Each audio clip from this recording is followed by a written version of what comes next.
Latest episode দেখুন একদম add free.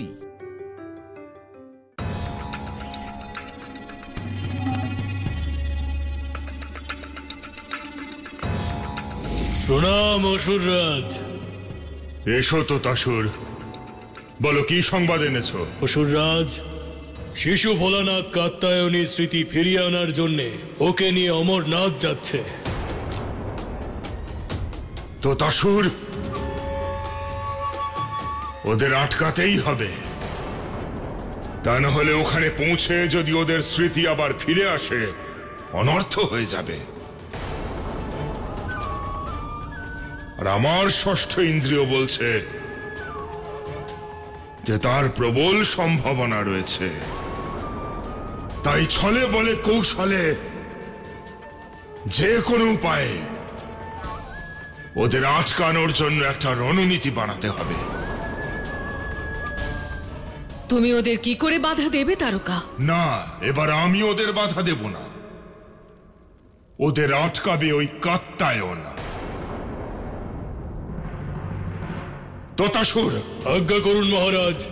যাও গিয়ে দণ্ডপাণিকে সংবাদ দাও যে কাত্যায়নী আর শিশু ভোলানাথকে কৈলাসে যাওয়া থেকে আটকাতে যেন কাত্যায়নকে মাধ্যম বানায়।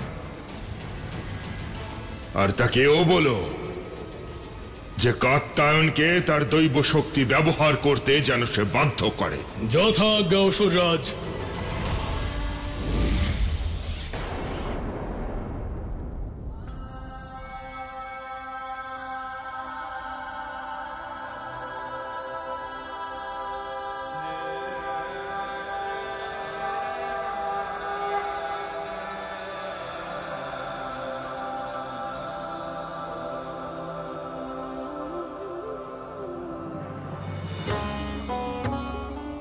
নন্দী, এই হলো ভোজন। আপনারা তিনজন সময় মতো ভোজন করে নেবেন। তিনজন নয় মা, চারজন বলো। চারজন সময় মতো ভোজন করে নিও। আমিও অমরনাথ যাচ্ছি। কি, তুমিও অমরনাথ যাবে? হ্যাঁ মা, মিত্রশিব না থাকলে আমার খুব কষ্ট হয়, তাই ভাবলাম যে। কিন্তু মূঢ়, তুমি তো যাবার জন্য কোনো অনুমতি নাওনি বাবা। মিত্রশিব অনুমতি নিয়েছে, তাহলে আমার অনুমতি নেওয়ার কি দরকার বাবা? ও অনুমতি পেয়ে গেছে মানে আমিও অনুমতি পেয়ে গেছি, এটাই তো মিত্র ধর্ম, তাই না মিত্র? কিন্তু মূঢ়, তুমি আমার সাথে কি করে যাবে? হেঁটে। আমার বলার অর্থ তা নয়। তাহলে কি অর্থ বলো?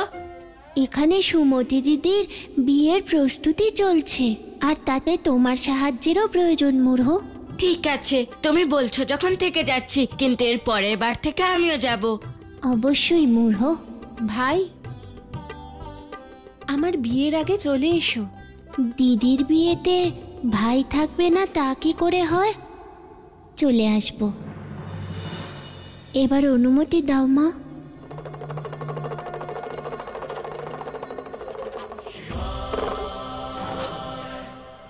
যে কথা দিয়েছো মনে রেখো শিব। হ্যাঁ মা।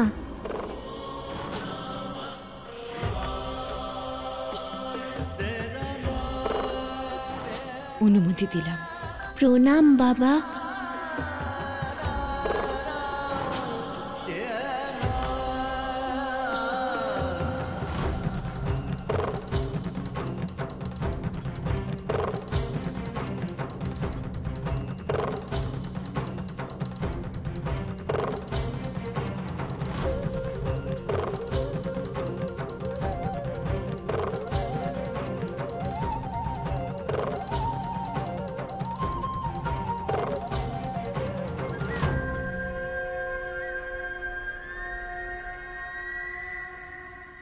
তোমার মা তোমার অপেক্ষায় থাকবে, সব সময় মনে রেখো। অত্যন্ত গুরুত্বপূর্ণ খবর নিয়ে এসেছো তোতাসুর। আপনার শিষ্য। ঠিক আছে, তুমি এক্ষুনি এই দেবী ক্ষেত্রের বাইরে চলে যাও, আর মনে রেখো তোমাকে যেন কেউ দেখতে না পায়।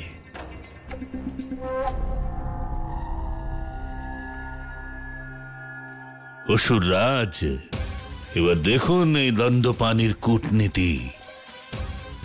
কি করে ঋষি কাত্যায়নকে দিয়ে তার কন্যার অমরনাথ যাওয়াটা আটকাই, আর কি করে ওনাকে বাধ্য করি ওনার প্রভাবশালী দৈব শক্তিকে জাগরিত করবার জন্য।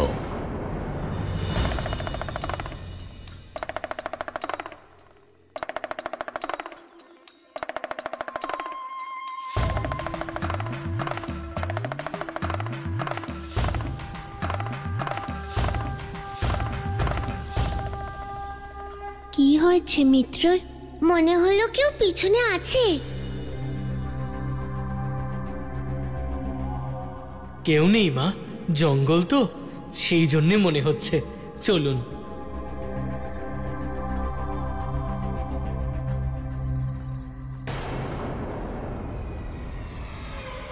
কে ওখানে?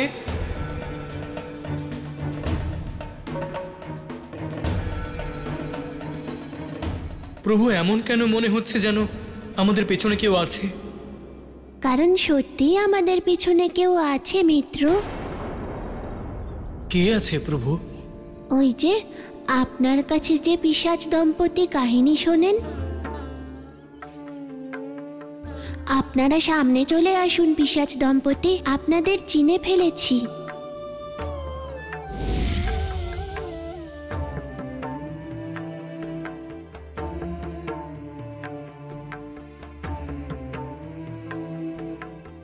প্রভু, যদি আপনি অনুমতি দেন তাহলে আমরাও আপনার সাথে যাই। আরে না না না না না, আমরা আজ একটা গুরুত্বপূর্ণ কাজে যাচ্ছি।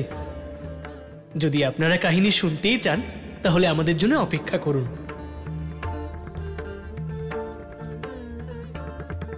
সাথে যাওয়ার অনুমতি দিন মিত্র।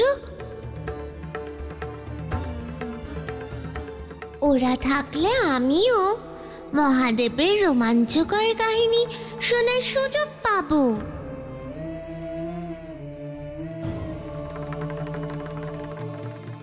মিত্র সঠিক বলছেন মিত্র নন্দী, ওনারা গেলে কোনো ক্ষতি হবে না।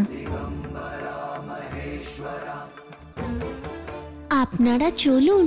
ধন্যবাদ প্রভু। হে নন্দীদেব, যখন আপনি কাহিনী শুরু করবেন তখন আমরা প্রত্যক্ষ রূপে প্রকট হয়ে যাব। ততক্ষণ আমরা অদৃশ্য হয়ে আপনার চারপাশেই থাকব। ঠিক আছে, চলুন প্রভু।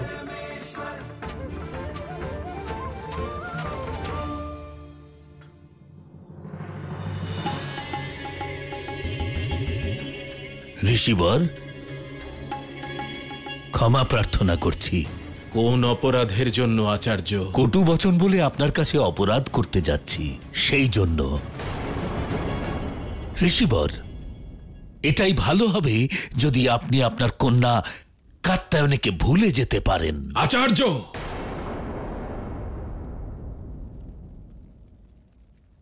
ঋষিবর, জানি সত্য সবসময় কটুই হয়, হৃদয়ের গভীর পর্যন্ত কেঁপে ওঠে, কিন্তু সত্য তো সত্যই হয়, তার স্বরূপ কখনোই বদলে যায় না। এই সত্যের প্রভাব আমি জানতাম, সেই জন্য পূর্বেই আমি আপনার কাছে ক্ষমা চেয়েছি। কথাকে গোল গোল করে ঘোরাবেন না আচার্য।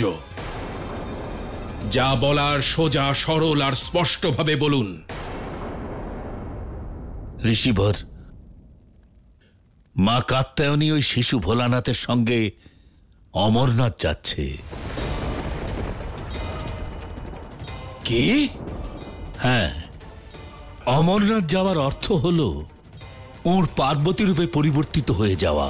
না, তা কখনোই হতে পারে না আচার্য, তা কখনোই হতে পারে না। হবে কি হবে না সেটা ভবিষ্যৎ বলবে, আর ভবিষ্যৎ সবই আমাদের অজানা। কিন্তু আমরা তো বর্তমানে রয়েছি, আর বর্তমানে এটাই ঘটতে চলেছে। আর যদি মা কাত্যায়নী একবার অমরনাথে পৌঁছে যান, তাহলে ওনার পার্বতী রূপে ফিরে যাওয়া কেউ আটকাতে পারবে না। আর দুই মায়াবী ওই মা এবং পুত্র সহজেই তাদের উদ্দেশ্যে সফল হবে। মাকে ওখানে যাওয়া থেকে আটকাতে হবে আচার্য। কিন্তু কিভাবে কিভাবে আটকাবো আমি আমার মাকে আচার্য? কিভাবে আটকাবো? নিজের দৈব শক্তি প্রয়োগ করে ঋষিবর। এ আপনি কি বলছেন আচার্য? সময় এটাই চাইছে ঋষিবর। না আচার্য, আমি আমার মায়ের বিরুদ্ধে দৈব শক্তি কখনোই প্রয়োগ করতে পারবো না আচার্য। এ মহাপাপ আমি কিছুতেই করতে পারবো না আচার্য। তাহলে ভুলে যান যে মা আদিশক্তি কখনো আপনার কন্যা রূপে এসেছিলেন। না, আমি আমার মাকে ছাড়া বেঁচে থাকতে পারবো না আচার্য। আমি আমার মাকে ছাড়া জীবিত থাকতে পারবো না।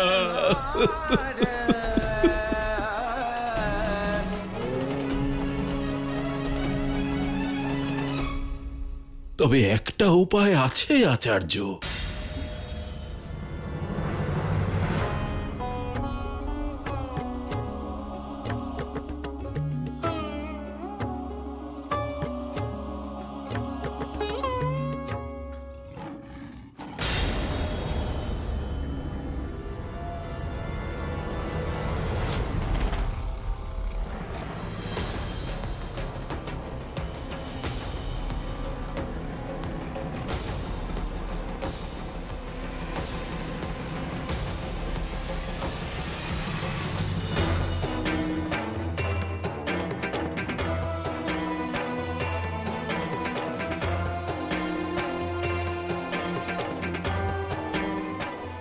মা, আপনার এই সেবককেও আপনার সঙ্গে অমরনাথ যাওয়ার অনুমতি দিন।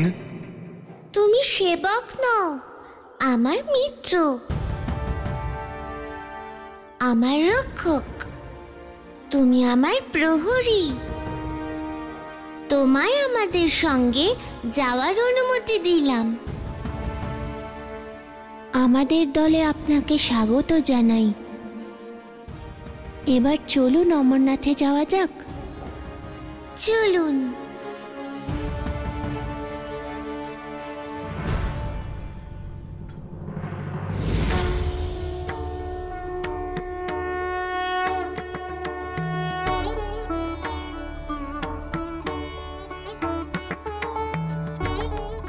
এই পশুরাজেরও আবার কোনো কাহিনী আছে নাকি? হ্যাঁ, এনারও একটা অত্যন্ত রোমাঞ্চকর কাহিনী রয়েছে। মহাদেব আর মা পার্বতীর কাহিনীর সাথে ওনার কাহিনীও যুক্ত রয়েছে। তাহলে শোনান না নন্দীদেব, আমরা শুনতে চাই। বিবাহের পর কৈলাসে এসে মা দৈনন্দিন কাজে এমনভাবে মগ্ন হয়ে গেলেন যে নিজেকেই ভুলে যেতে শুরু করলেন। ভুলে গেলেন যে উনি মা আদি শক্তি। ভুলে গেলেন যে দৈনন্দিন কাজের বাইরে ওনার একটা দায়িত্ব রয়েছে। কৈলাসে এসে শুধু সংসার সামলানো আর সংসারের কাজ করা তোমার দায়িত্ব নয় গিরিজা। এই সংসারের ঊর্ধ্বেও তোমার এক মহান দায়িত্ব রয়েছে। কারণ তোমার সংসার সংকীর্ণ সংসার নয় গিরিজা, সমস্ত ব্রহ্মাণ্ডই হলো তোমার সংসার।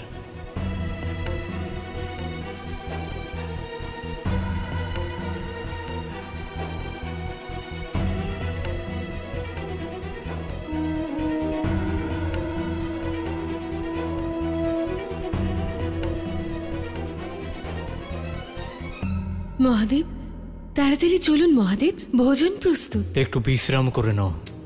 বিশ্রামের সময় নেই মহাদেব, অনেক কাজ পড়ে রয়েছে, চলুন। পার্বতী, শোনো আমার কথা। কি হয়েছে মহাদেব, তাড়াতাড়ি বলুন। এ তুমি কি অবস্থা করেছো নিজের পার্বতী? সংসারের কাজ করতে গিয়ে তো তুমি নিজেকেই ভুলে গেছো। আপনি কি বলছেন মহাদেব? কি ভুলে গেছি? সৌন্দর্যবোধ, সাজ শৃঙ্গার, ধৈর্য, গাম্ভীর্য আর আমায়।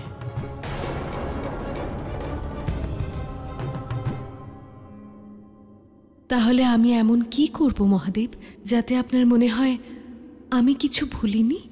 শৃঙ্গার করো।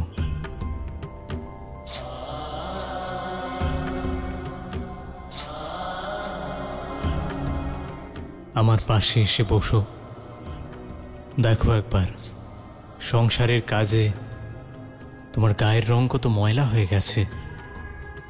আমার উজ্জ্বল কান্তিময় পার্বতী রান্নার ধোঁয়ায় শ্যামবর্ণ হয়ে গেছে। আমি আপনার কথার অর্থ বুঝতে পেরেছি মহাদেব। আপনার আমার এই শ্যামবর্ণ কান্তিহীন রূপ পছন্দ নয়, তাই তো? তাহলে ঠিক আছে, আমি এখান থেকে চলে যাচ্ছি তপস্যা করতে, আর তপস্যা করে উজ্জ্বল আর কান্তিময় স্বরূপ পেয়েই এখানে ফিরব আপনার কাছে, যাতে আপনার ভালোবাসার কান্তি কখনো না কমে। নাও মা, আমার কথা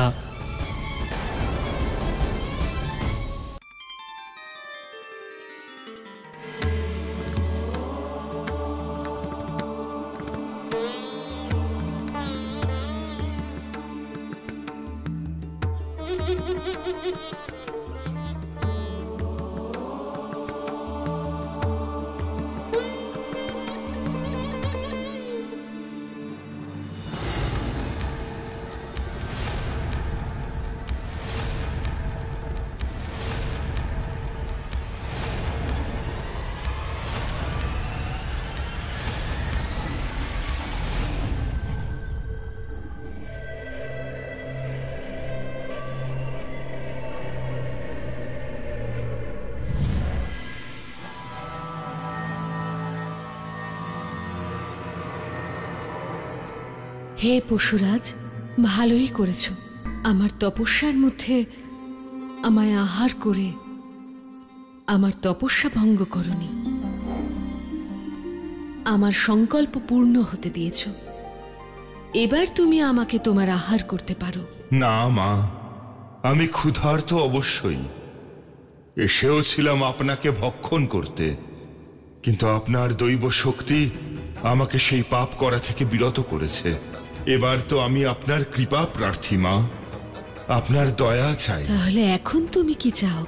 যেই মায়ের কাছে এসে আমার প্রবৃত্তি বদলে গেল, যেই মার দর্শন পাওয়া মাত্রই আমার ক্ষুধা তৃষ্ণা সব মিটে গেল, হৃদয়ে ভক্তির ভাব জাগ্রত হলো, সেই মায়ের আমি সেবক হয়ে বাঁচতে চাই। তাঁর ভক্তিতে ডুবে গিয়ে জগৎ সংসারকে অধর্মীদের হাত থেকে রক্ষা করতে চাই।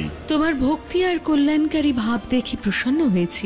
আজ থেকে তুমি আমার বাহন হবে, আর সংসারে তুমি সোমনন্দী নামে পরিচিত হবে।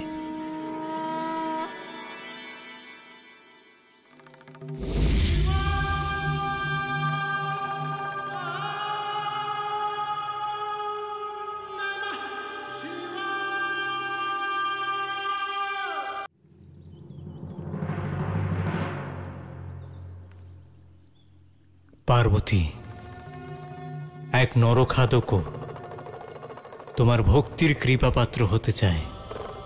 তার মানে ভক্তের ওপর দয়া আর করুণা আদি শক্তির দায়িত্ব। যদি তুমি এই দায়িত্ব থেকে বিমুখ হয়ে পড়ো, যদি তুমি সংসার সামলাতেই ব্যস্ত হয়ে পড়ো,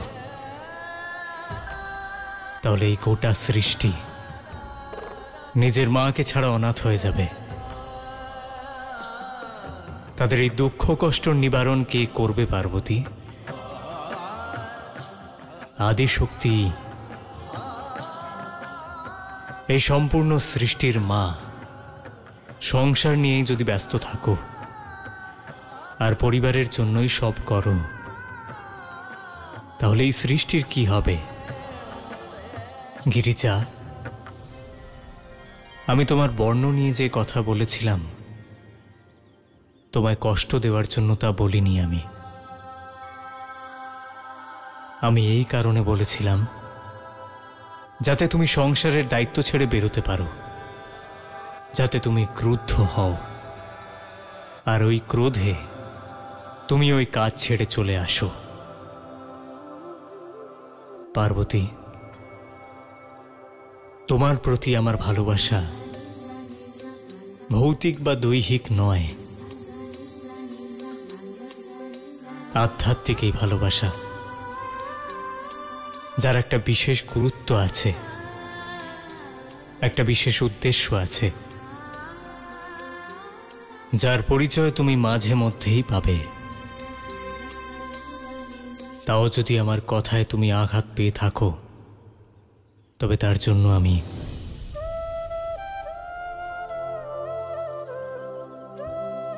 না মহাদেব, না।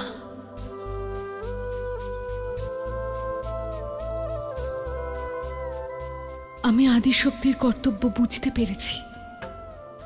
নিজের দায়িত্বকে আমি জানতে পেরেছি মহাদেব।